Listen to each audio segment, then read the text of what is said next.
Tā, re, kur ir redzama mūsu ventilācijas kaste.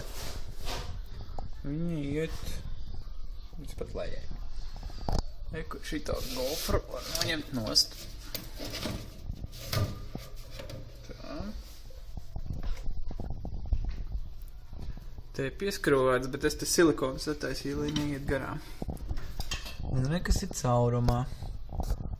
Skatāmies iekšā. Te ir tāds kambaris.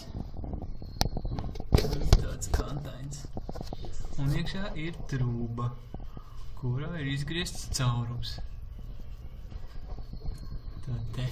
Tagad iesim skatīties iekšā trūbā.